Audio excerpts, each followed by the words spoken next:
Parents, if you are comfortable, would you mind sending your children up for just a moment? I would like to show them this, a widow's mite. So come on up, take a look at this. This is a Roman coin. So that is it's over 2,000 years old. That's sort of like what a penny would have been in our day. You guys, a little penny, it's not worth a lot of money, but that is the story we just heard. This one, you see it? The story we heard, this woman put 2 of these coins in the offering, and Jesus was like, wow, that's amazing that she gave those 2 coins. But is that not amazing that we actually still have that? Did everybody see it? Did you see it? Little tiny coin? Okay. So the point I'm going to make for the adults, but I'm going to take a little while to do it, is that Jesus was pointing out that everybody's important. All right? Everybody's important, because some people would have thought the only people important in the story were the people who gave lots of money. But Jesus said, the woman that gave this tiny little coin, a couple of them, she was really important too. And so you need to remember that. If you ever get a little worried about, I don't think anybody likes me, or nobody cares about me, just remember, Jesus thinks you are really important. Okay? All right. Thanks for coming up and sharing this. I'm just fascinated by this. Thanks so much. All right. And for the adults, if you want to take a look at this, just see me after Mass. I don't know, every time I pick this up, I am just staggered that I am holding something that's 2,000 years old. At least that's what the certificate of authenticity says. So we'll assume that's right. There are a lot of messages in this story. A couple of them are kind of scary, I might add. But I just think that there's this lesson in here that I just mentioned to the children, that everybody is important. It might help you to get a little of the background of this situation to understand why I think that's one of the messages in this story. Interesting enough, you would have put money in the treasury in the temple a lot like we do here. In other words, it's not a passing of the basket sort of thing. We've got those baskets back there, and you very kindly each week as you come in or as you leave, you just drop in your offering. And that's what would have happened in the temple. But rather than having wicker baskets, they had these big, almost trumpet-looking things, horn-looking things. So maybe think of the business end of a tuba. And there would have been 12 of these things. And they were made of metal, so that when people dropped money into these trumpets, if you will, into these containers, they made a lot of noise because it was metal coins on a metal collection, metal container. Because here, if you came in and brought in, say, $10 of quarters and dumped them in there, it might make a little noise, but probably nobody would notice. But if you picture the temple, so there's the treasury there, and there's lots of other stuff going on. So people would have been praying. People might have been talking to each other, listening to a teacher, something like that. And then some rich person comes in and dumps a lot of coins into one of these containers. Would have made a lot of noise. And you know what would have happened? Human nature. People would have turned to see who made the noise, or in essence, who gave all the money. But the widow, you can just, even from your seat, you can appreciate that's pretty small. It's not very heavy. She drops 2 of those in those containers. Nobody's going to hear it. It's not going to make any noise at all. But Jesus notices. And Jesus points out to the disciples, she's important. If you're going to judge importance by who gives the most money, she's not important at all. But Jesus isn't using that standard. Jesus is using another standard, and he's saying to her, she's important. And, there are just lots and lots and lots of applications of that. If you want to take just a money application, you don't have to look any farther than this parish, how we contribute to the annual pastoral appeal. That is the money that the diocese uses to fund their ministries.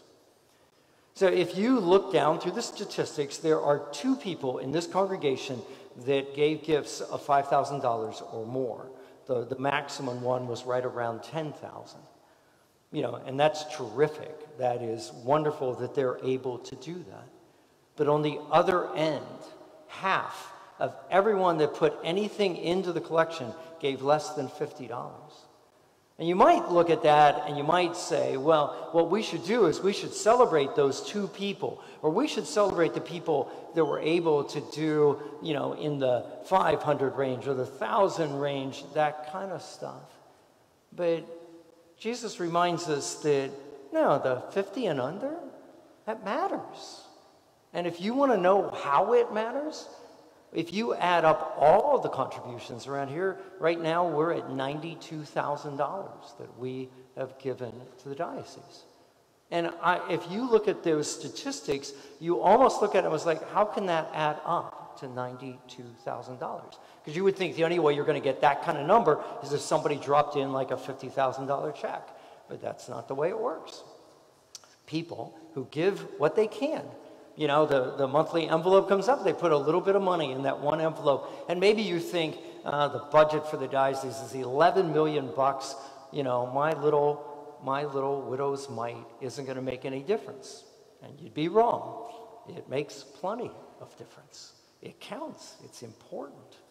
And so when they're doing, asking you to give, I know I write it in notes, you say like every gift, no matter how big, matters. I don't know about anybody else. Maybe they're just trying to say that because they want to get you to give. I'm telling you that because it's true. Every little bit matters. If you want another example of something not related to money, just look at kids. Look at our schools. These schools, Morning Star, Sacred Heart School, they're sort of missions of this parish. Our job is to support them, in terms of their, sacraments and things like that. And of course, in terms of Sacred Heart School, we have an obligation to do what we can to keep that building up to snuff and to improve it. And those two schools, just every day they operate, are basically proclaiming that every kid counts. Because there are students over at Sacred Heart that if they were in public school, they just get lost. The public school, it's not that it's a bad public school system, but, kind of average kids, slightly below average kids who aren't poor enough to get a lot of extra help, but kids that, just need a little bit of extra help that you get in a private school setting. And kids that need, and of course we all need a Catholic education. We're making that possible.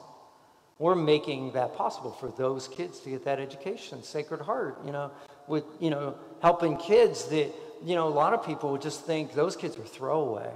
They're never going to be productive in society. They're never going to be worth anything.